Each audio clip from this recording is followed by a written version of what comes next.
Hello, everyone, and welcome to another episode of the True Blue Crime Podcast. My name is Dan, and as always, I will be your host for this episode. This is part 2 of a 3-part series on the life, crimes, and death of Ted Bundy. If you haven't already, please listen to part 1 of this series, which is episode 102 of True Blue Crime, where we cover Ted's childhood and the years that led up to his horrendous crime spree. And before we dive into today's episode, let's cover the business side of things. If you'd like to get updates about what the podcast is up to, please like and follow the True Blue Crime Productions Facebook page. More information can be found at the show's website at truebluecrimeproductions.com. And if you'd like to email me directly, my email is truebluecrimeproductions@gmail.com. If you can, please support the show via Patreon or PayPal. Links to make donations are on the website at truebluecrimeproductions.com. Any donation level helps, and it'll help ensure I can keep making free episodes of the podcast and expand the podcast in the future. Any donations will receive a shout out in a future podcast, a thank you message from the host, and some cool True Blue Crime merch. For no cost whatsoever, please rate and review the show on whatever platform you're listening to it on. Thanks so much, and without any further ado, let's dive into this episode of True Blue Crime. In part 1 of the series, we talked about the childhood of Ted Bundy. He was born to a single mother, and the family pretended his grandparents were his parents for the first 3 years of his life until his mother moved him out to Washington State. After his mother married a man who adopted him as his son, Ted lived a life of anger, violence, and crime, but managed to stay under the radar of law enforcement for the most part. After getting his heart broken by his college sweetheart, Ted got serious with life and made something of himself to win her back. He would later break up with her as a form of revenge for leaving him, and then he abandoned his pursuit of a law degree. As this episode picks up, he was still enrolled at law school at the University of Puget Sound, but had stopped attending classes as he had already started his known killings. So as we mentioned in part 1, there is widespread belief that Ted Bundy committed murders prior to 1974. While that year marks the beginning of his known murders, he is believed to have started killing as early as 1961 at the age of 14, when an 8-year-old girl in Tacoma, Washington was taken from her home in the night and was never seen again. While Ted denied any involvement in that disappearance, he did confess to some murders prior to 1974, but gave very limited details about these murders. His earliest confessed but unknown murder was in 1969. He admitted to a detective that he attempted a kidnapping in New Jersey during his trip out east, and then successfully killed 2 young women while visiting family in the Philadelphia area. Another confession indicated he committed 2 murders in Seattle in 1971 and 1972, and picked up and murdered a hitchhiker outside of Seattle in 1973. But as mentioned, his first confirmed murder was in early 1974, and Ted was 27 years old, and according to his confession and crime scene evidence, he kept his composure and made efforts to cover up the crime. This led many criminal experts to believe that his actions indicate that he had killed possibly many times before 1974, and may be responsible for many murders between 1961 and 1974. His first known attack on a woman occurred on January 4th, 1974. This was around the time he broke off all communication with Diane Edwards, and psychologists believe he went from his master plan of hurting Diane emotionally to targeting complete strangers in order to fulfill his need to cause harm on others. On January 4th, Ted entered the basement apartment of an 18-year-old college student from the University of Washington named Karen Sparks. It was after midnight and Karen was sleeping when Ted began striking her in the head with a metal rod. The assault put her in an unconscious state before Ted sexually assaulted her. While Karen survived the attack, she was left with permanent brain damage and significant loss of hearing and vision. She was in a coma in the hospital for 10 days and remembered little about the assault or her assailant due to him attacking her in his sleep and the extensive damage done during the crime. Following month, on February 1st, Ted broke into another basement apartment, this time attacking 21-year-old college student Linda Healy. Linda was also attending the University of Washington, and like his first attack, he bludgeoned Linda with a metal rod, rendering her unconscious. But Ted had evolved quickly after learning his first victim survived, and this time he dressed his victim up in clothing and carried her outside to his car. Ted drove her to a secluded location where he murdered her and hid her body in some nearby woods. On March 12th, 19-year-old Donna Manson was attending Evergreen State College in nearby Olympia and left her dorm room to attend a jazz concert that was occurring on campus. She never arrived at the concert and never came home that night. When he later confessed to Donna's murder, Ted said the crime was nightmarish and that he had decapitated Donna and burned her head in his girlfriend Elizabeth's fireplace and then discarded the ashes. On April 17th, Susan Elaine Rancourt, an 18-year-old student at Central Washington State College in Ellensburg, went missing after walking home from an advisors meeting on campus. Ellensburg is about 110 miles southeast of Seattle. So while police were investigating the missing student, 2 female students came forward and said they had experienced a creepy situation when a man in an arm sling asked them to help him carry some books to his Volkswagen Beetle.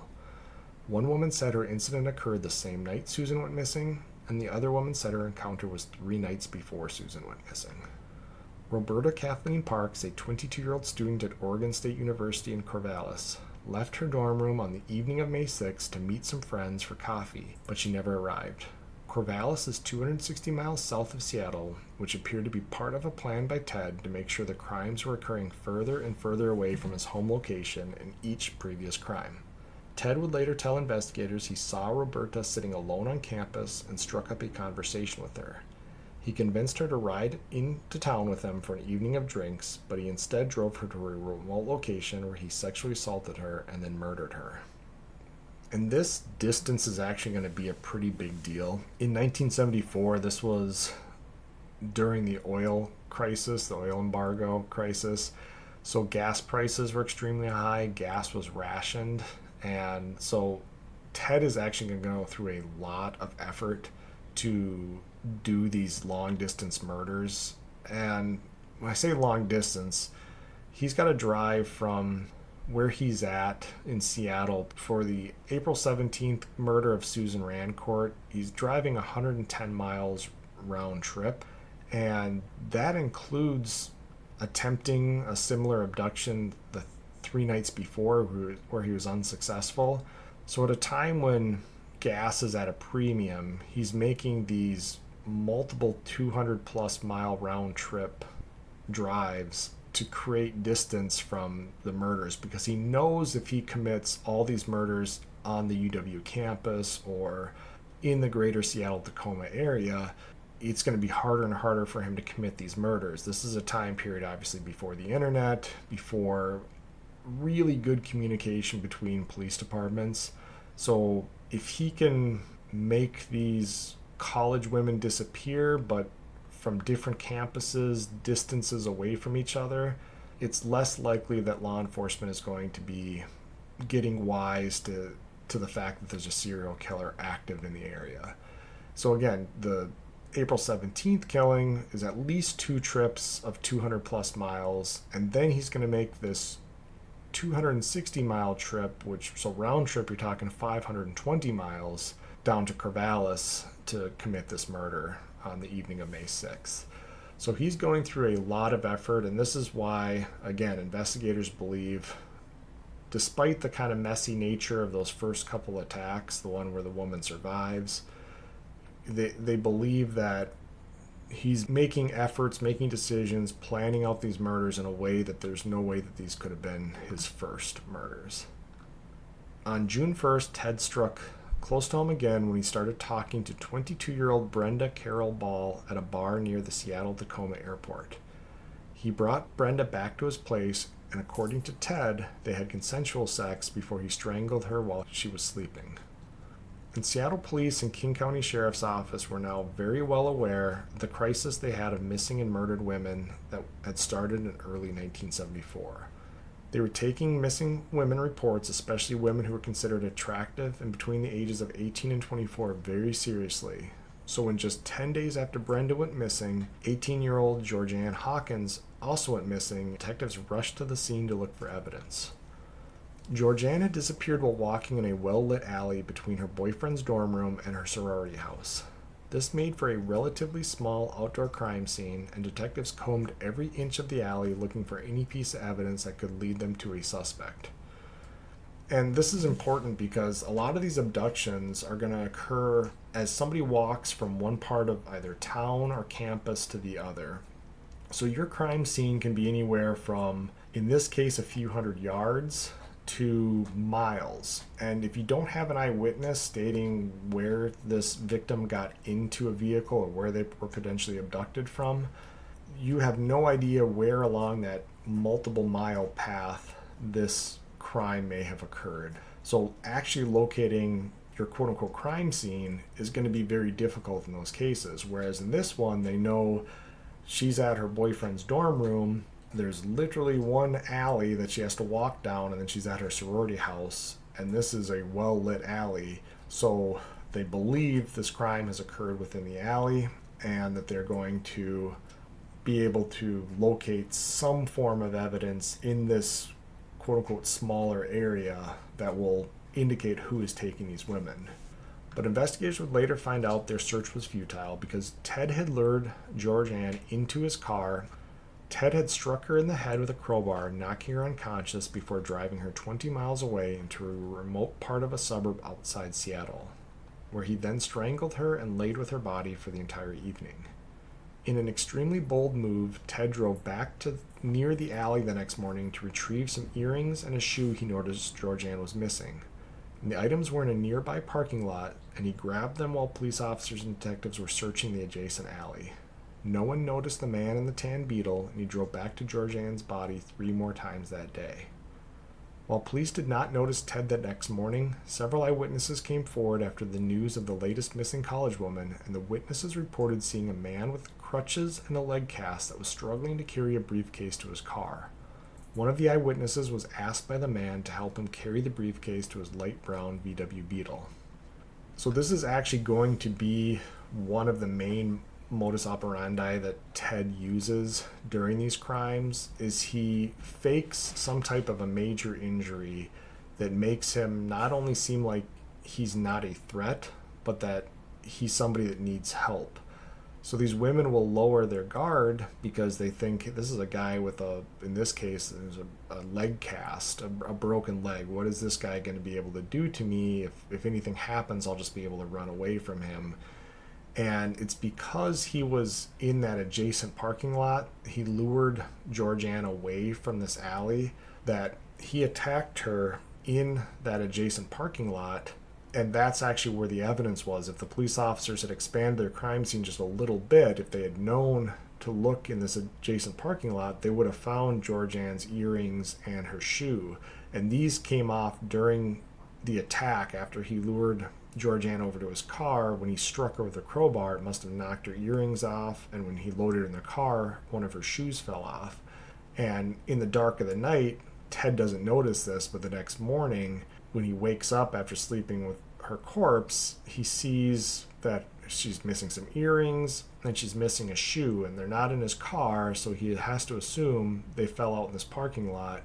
So in the midst of this massive police search of the alley, he drives up in his Beetle, gets out, locates the earrings and the shoe, and drives off, and doesn't draw the attention of the police. And little did investigators know that during the months of these attacks, Ted was working as the assistant director of the Seattle Crime Prevention Advisory Committee. One of his main focuses was on public information, and around the time of the attacks, Ted had written a pamphlet for women on rape prevention. After working for the city of Seattle, Ted was able to get employment with the Department of Emergency Services for the state of Washington. His department would take part in several searches for the missing college women, and while working for the department, he met Carol Ann Boone. The two started a relationship while Ted was still dating Elizabeth, and just like when he was dating both Diane and Elizabeth, these two women did not know about the other woman in Ted's life. Carol Ann Boone was a twice-divorced mother who was 27 at the time the two started dating. Ted was known to have attracted attention from many women at the Department of Emergency Services, and many men later stated they were jealous of Ted. He carried himself with a strong confidence, but those that got close to Ted later remarked that while he had this rugged exterior, he was rather empty on the inside. I think the best example was a guy in one of the articles said that Ted was like a really fancy store where when you're window shopping, you look in the windows and it looks like they have really nice stuff inside, but then when you walk in the store, it's completely empty.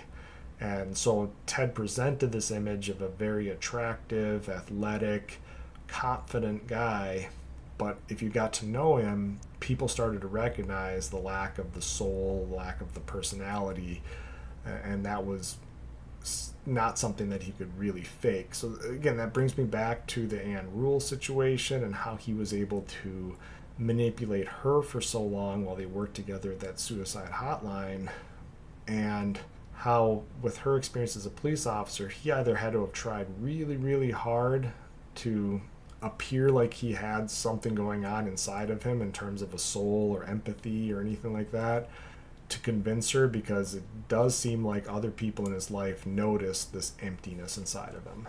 And as Carol and Ted's relationship developed, it put a strain on Ted and his relationship with Elizabeth. He was juggling a stressful full-time job as America was in the middle of the oil crisis and gasoline prices were causing both real-life and budget issues for emergency services. He was dating 2 women and trying to keep them from finding out about each other, and he was committing abductions and murders that were getting more and more media attention. The stress of it meant he was often sick, and he lost 15 pounds during the spring of 1974. But his need to kill was ever present, and on July 14th, Ted drove to a crowded beach at Lake Sammamish State Park. With his arm in a sling, he approached potential victims, introduced himself as Ted, and asked them if they could help him unload his sailboat from his car. 3 of his potential victims refused, and 1 agreed but fled when she saw his car and saw there was no boat on the vehicle, which to me was really strange. I know there's really small sailboats, like really small sailboat, like 1-person sailboats with a very small sail, but he's driving a Volkswagen Beetle, and there is no boat attached, so I don't know. There's a couple things about this ruse that I really don't get. He uses his real name, and now he's going to evolve from this at some point and use fake names later on, but he uses his real name as he approaches his random people, and there's really no reason for it in terms of nobody's going to know, nobody's going to demand to see identification from him, and his plan is just to get these women to his vehicle where he's going to abduct them. So the fact he didn't use a fake name is going to come back to bite him, that we'll talk about later in this investigation. But again, it's not as if he even had a great plan. Once the person got back to his car, they were going to see a sailboat's not something that you fit in the back seat or the trunk of a car. He would have been better off coming up with some other item that he needed help with that somebody had to go into the car to help him with. But anyway, because his plan is rather questionable, he's not able to get anybody to his car, but he finally succeeds in getting 23-year-old Janice Ann Ott to leave the beach with him and walk to his car. There he attacked her and bound her so she couldn't get away. He then spent another 4 hours securing a second victim, this time 19-year-old Denise Marie Nasland. Denise had been at a picnic with friends and walked away to use the bathroom and never returned. Ted later told investigators that he convinced Denise to help him, and when she got to his car, he attacked her and both women were alive when he drove them to a logging road where he killed one of them in front of the other before killing the second woman and then sexually assaulting their corpses. Ted would later state he committed the crime to copy the double abduction and homicide of 2 women in Florida by Gerard Schaefer. He even decapitated the women just as his idol had done during his double abduction and homicide. So this Gerard Schaefer is a guy, we'll probably cover him at some point, but he was a police officer in Florida, and 2 years prior to Ted's attack of the lake here, this Gerard guy had tried to abduct 2 young hitchhikers in Florida while he was on duty as a police officer, and he gave him a ride while he was on duty to a place, but then he said he would come pick them up the next morning and take them to where they needed to go. So basically he was being a free Uber for them, both as a police officer, and then when he showed up the next day in his personal vehicle in civilian clothes, he claimed he was undercover, and that was his undercover car. They got in the car with him, and of course he drove him to a secluded location, and he tied him up to some trees and was about to kill them when an emergency call, all the officers at the station came in.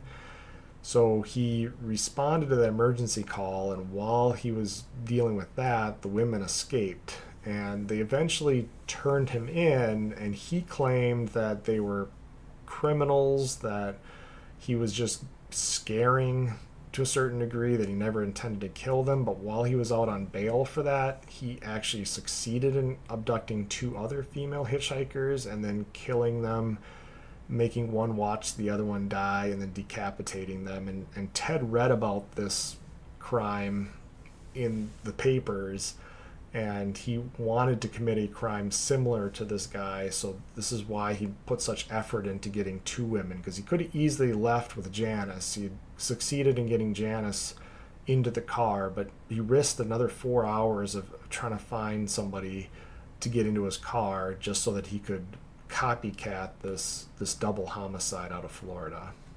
And after the women were reported missing, police flooded the area and got eyewitness accounts of the man who identified himself as Ted and owned a VW Beetle. A composite sketch was completed, and while it looked a lot like Ted Bundy, some of the features were off enough that while people joked with Ted that he looked like the Ted from the lake that abducted 2 women, they didn't actually believe he was a suspect. However, one person who did start to have suspicions was his girlfriend Elizabeth. Along with Ted's strange behavior towards him after he started at the Department of Emergency Services, Elizabeth knew Ted had once worked at a medical supply company, and that he had taken items such as crutches, slings, and even plaster casting powder from the job. She had seen the items in his apartment and started to suspect Ted from the lake could be the Ted that she'd been dating for a couple of years. She attempted to call the tip line twice to report her suspicions, but she failed to get through once, and the other time she was told by an officer that she needed to come down to the station and offer up a full name if she suspected someone, but she never followed through. And Elizabeth wasn't the only person to suspect Ted might be the suspect police were looking for. Ann Rule, an ex-professor of Ted's, and a co-worker at Department of Emergency Services all tried to report Ted to the tip line, but detectives felt a clean-cut government employee/law student was not the type of guy who would be abducting women, and they elected not to follow up on the leads. While none of the missing women were found during the initial searches, grouse hunters located the bodies of Janice and Denise off the logging road near the state park on September 6th. While taking a closer look at the remains, they realized there was another body with the 2 women from the lake. That body was later identified as that of George Ann Hawkins. The following spring, in March of 1975, forestry students from the Green River Community College located the remains of 4 of Ted's other 5 victims from 1974 on Taylor Mountain in an area Ted liked to hike. The remains of Donna Manson were never located.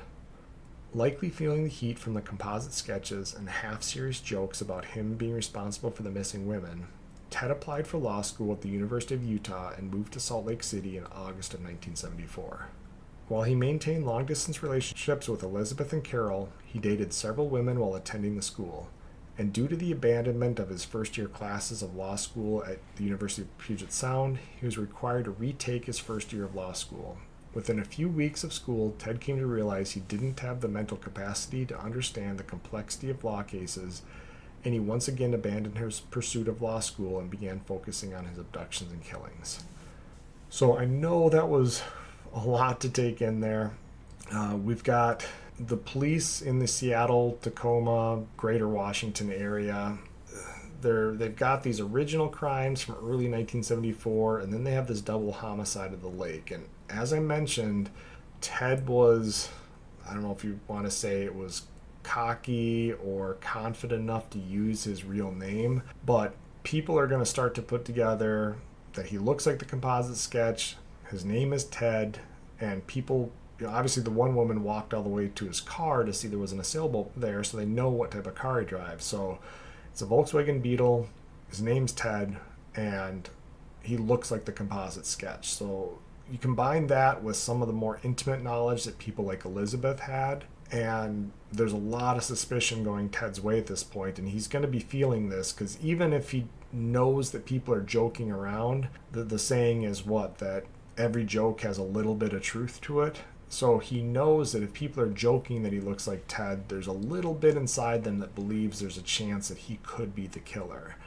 So he's going to feel this heat, realize people are starting to get onto him, so he decides to get out of the area, head to a new spot, because if he continues to commit murders in the greater Seattle area, he's going to draw further and further attention towards himself. He's starting to develop himself as a suspect. This is 1974, almost 1975.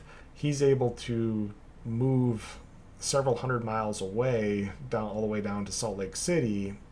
And not only does that take the heat off of him, as people down in Salt Lake City aren't going to necessarily recognize him as the person who's being looked at in the Seattle area for the crimes, but it's going to give him a whole new hunting ground where police, it's going to take them a little bit of time to figure out why people or women are going missing. So it serves two purposes for him. This move down to Salt Lake City in August of 1974. On September 2nd, Ted picked up a still unidentified hitchhiker in Idaho and drove her to a secluded location where he sexually assaulted and then strangled her. He returned to the body the next day to take photographs of it before he dismembered it and threw it in a nearby river. Investigators were not aware of this murder until Ted confessed to it just days before his execution. And when I read this, it's going to be later confirmed, but Ted would carry a Polaroid camera around with him. They were around in 1974, and if you're not familiar with Polaroid cameras, they were you take a picture, it spits out the photo on photo paper. That takes about a minute or two to develop, but then you have this photo. You don't have a negative for it, so you can never remake the photo, but any other cameras at the time, obviously this was well before digital cameras and phone cameras, any other camera at the time, you had to have the means to develop the film yourself, and then you had negatives sitting around that could potentially be used against you. So it's not as if he could take photos on a 35 millimeter film camera and bring them into the local 1 hour photo and have them developed. He's taking pictures of his victims after they've been killed. And these Polaroid photos are going to come up later in his story. But this is one of those murders that even up until just a few days before the execution, law enforcement prosecutors were not aware of, because this was likely a missing person that was just never connected to Ted. Again, he was in Salt Lake City. This missing person, they were hitchhiking in Idaho. Who knows if their family even knew where they were when they went missing, if there was ever even a missing persons report filed for this person. And unfortunately, to this day, I don't think anybody's ever going to be able to identify who this person is or where their body is located. Exactly 1 month later, on October 2nd, he came across 16-year-old Nancy Wilcox as she was walking along the roadway in Holiday, Utah, a suburb of Salt Lake City. Ted noticed the road was poorly lit, and he jumped out of the car and chased her down. He caught up with her in an orchard and restrained her and brought her back to his car.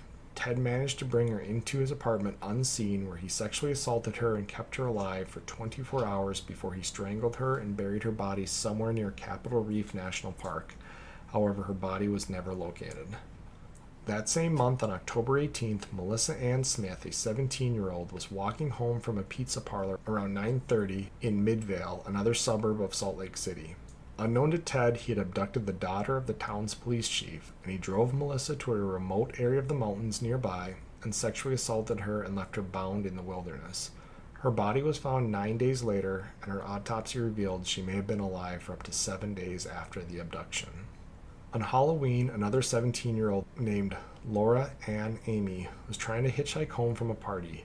Just after midnight, she disappeared and was found deceased 4 weeks later in a remote canyon on Thanksgiving Day. Her autopsy revealed she'd been kept alive for around 3 weeks before she was killed. And so this is going to be something, a change in how Ted operates here. There's been the woman he kept alive in his apartment for 24 hours, and then you have these two women that he's keeping alive in remote locations. Unfortunately, the second woman, this Laura Ann Amy, it was said that she was found deceased on Thanksgiving Day, and her autopsy revealed she'd been kept alive for around 3 weeks before she was killed. So it's likely in both cases that whoever found these girls in just a matter of days missed the ability for them to rescue these girls, because Melissa was found 9 days after she was abducted, and again her autopsy revealed she may have been alive up to 7 days after the abduction. And Laura was kept alive for roughly 3 weeks. She went missing on Halloween Day and was found on Thanksgiving Day, which is, Thanksgiving can adjust because it's the last Thursday in November, but usually it's somewhere around the 28th of November, which means there's a chance that she died just a few days before she was found. And it didn't say if they believe that they were ongoing victims, or if this was something where Ted let them die from exposure, and it just happened that Laura was able to hold out for longer. Again, I don't know. There wasn't a whole lot of specifics about this, but it was definitely a change from him normally abducting, sexually assaulting, and killing someone right away. With these latest victims, he kept them alive for a significant amount of time. And on November 8th, while Laura was still alive in the remote canyon, Ted attempted to kidnap 18-year-old Carol DeRanch from a mall in Murray, Utah. He identified himself as a police officer and told Laura that someone had tried to break into her car and she needed to come with him to file a report. She got into his car, and when she realized that Ted was driving the wrong way from the police station, she told Ted that he was going the wrong way. Ted immediately pulled over and tried to handcuff Laura, but in the struggle, he managed to cuff both sections of the handcuffs onto her same wrist. So she wasn't actually restrained, and she was able to open the car door and run away. Undeterred, Ted drove 20 miles north of Murray, Utah to Bountiful, Utah, and stalked 17-year-old Deborah Jean Kent. Deborah had been rehearsing for a school play, and he used the ruse that he was a police officer and needed to show Deborah something in the parking lot. He forced Deborah into his car and drove her to his apartment, where he sexually assaulted her and then kept her alive for about 12 hours until he killed her. The missing and deceased women started drawing national attention during November of 1974, and Elizabeth, already suspicious of Ted and knowing the crimes coincided with him moving to the area, again called the police tip line to report Ted as a suspect. Police did take her more seriously this time and admitted to her that Ted was rising on their list of suspects. But police had also shown photos of Ted Bundy to eyewitnesses from the double abduction and homicide at the lake, and they had not positively identified him as a suspect. Elizabeth also called the Salt Lake City police to report her suspicions, which resulted in Ted's name being added to a list of suspects, but they would later claim to have no physical evidence that linked him to any crimes in Utah. And this is something we haven't talked about a lot, these tip lines. Unfortunately, whenever you have a situation like this where a lot of women go missing, end up being murdered, you'll get a lot of vindictive exes or current significant others, whether they be girlfriends, fiancés, or spouses, that are upset at their boyfriend, fiancé, or husband or ex-husband and will report them as suspects. Now, sometimes it's legitimate because they're victims of domestic violence at the hands of these men and they feel these men could be responsible for these crimes. So sometimes it is done out of an actual heartfelt attempt to help the investigation. But a lot of the time, women will report this just because they know that this is going to cause issues for their significant other or ex-significant other, that if police are going to show up at their job and start asking questions, or show up at their home and start asking questions, if this ex is dating somebody new, this could cause relationship issues for their ex. So there's a lot of vindictive women that will call and report significant others as potential victims when they know that that person isn't likely responsible, or knows that person was at work or somewhere during the crimes but still feels like they should name this person. So when police are working this tip line and somebody calls from Seattle and says, hey, just so you know, this guy that I'm dating moved down there during the time period that this stuff started, they don't know Elizabeth and they don't know Ted Bundy, so to them it's just a name that gets added to a list. And if she's the only one calling them and nobody else really knows who this guy is or suspects this guy, it's going to be difficult for them to jump all over that and run with that lead. But his name is going to get added to the list, and that is going to come up later in this series. There was a break in the abductions and murders as Ted returned to the Seattle area to stay with Elizabeth during his winter break from school. Elizabeth did not tell him she had reported him to the police, and together they made plans for Elizabeth to come to Salt Lake City later in 1975. Ted returned to Utah in early 1975, and on January 12th, he abducted 23-year-old Karen Eileen Campbell from a hallway outside her room at a hotel in Snowmass Village, Colorado. In February, her body was found next to a dirt road just outside the ski resort she had been staying at. Her autopsy revealed her cause of death to be blunt force trauma to the head, and she'd also been lacerated by a sharp object. And this is actually going to be a very important homicide in this entire crime spree. It's not covered that way in a lot of the articles, but it is going to come back mainly because for all of the efforts that Ted made to hide physical evidence and hide bodies, the fact that he didn't make a lot of effort to hide her body by dumping her on a dirt road just outside the ski resort is going to allow police to build a murder investigation against him down the road. So just remember that name, the Karen Campbell name, because that's going to come up again later in this episode. And Ted struck again on March 15th, this time in the ski town of Vail. He abducted 26-year-old Julie Cunningham, a ski instructor who had been walking from her apartment to a dinner date when she disappeared. Ted later told investigators he tricked Julie into helping him load ski boots into his car while he faked needing crutches for a ski injury. When she was leaning into the car, Ted clubbed her over the back of the head and shoved her into the car. Ted stated he drove her 90 miles away, and then while being sexually assaulted, Julie regained consciousness and tried to escape. Ted strangled her and put her body into a shallow grave.